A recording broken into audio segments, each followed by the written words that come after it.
guys, and welcome back to another video on SRG. So for today's video, I recently put out a little question box on my Instagram, and one of the questions I got was, how do I get a buy-to-let mortgage? So in today's video, I thought that's a really good question, and one that I feel like if one person doesn't know it, then I'm guessing a lot of people don't know the steps to take to get in their first buy-to-let mortgage.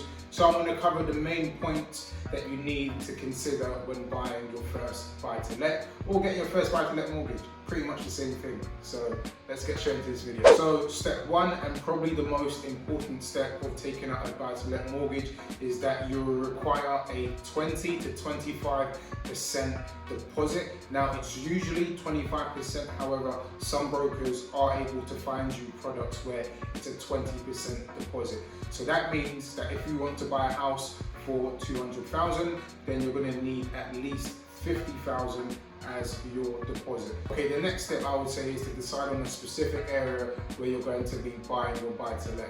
Now, with a buy-to-let purchase, the good thing about it is because it's a buy-to-let, it's very straightforward in terms of you buy a house, ideally somewhere in a good location that has good, strong rental demand, and you simply let it out. From the bank's perspective, what the bank want to see is that you're making enough of a profit on the rental income to cover your monthly expenses, i.e. maybe your mortgage payments, any other bills, etc, etc. If that is the case and you are covering that, then you shouldn't have any problem getting your mortgage accepted.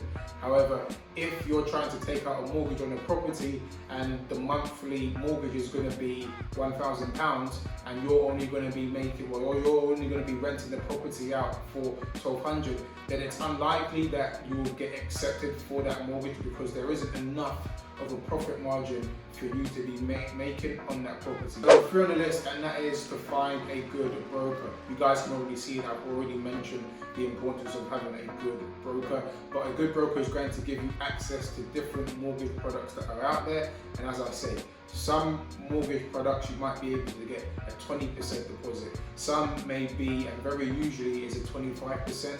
And then if you're going for more specialist lending, i.e. bridging, do your own due diligence on that, then that's when you might have to go upwards of 30% and even higher depending on certain factors.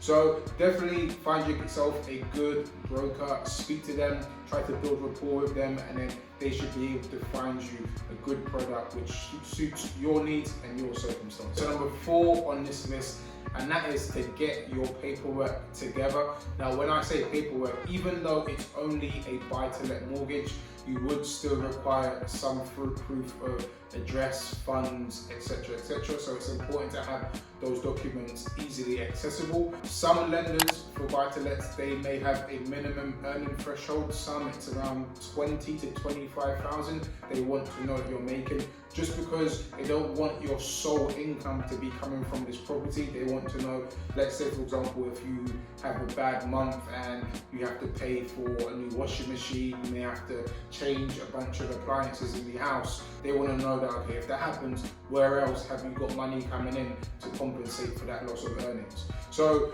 definitely make sure you have all your paperwork in place, because that can definitely be something that impacts you. If you're self-employed, it's even more important that you have at least 2 years worth of accounts, so that when a lender sees that, they can see, okay, your business has been going for a long time, it's sustainable, and then they're more likely to kind of give you a buy-to-let mortgage. Alright guys, but there you have it. I hope you enjoyed this video. The person who asked this question, I hope you got your question answered.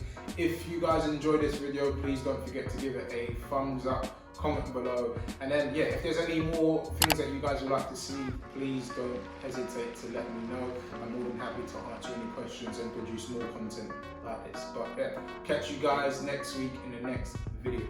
Peace.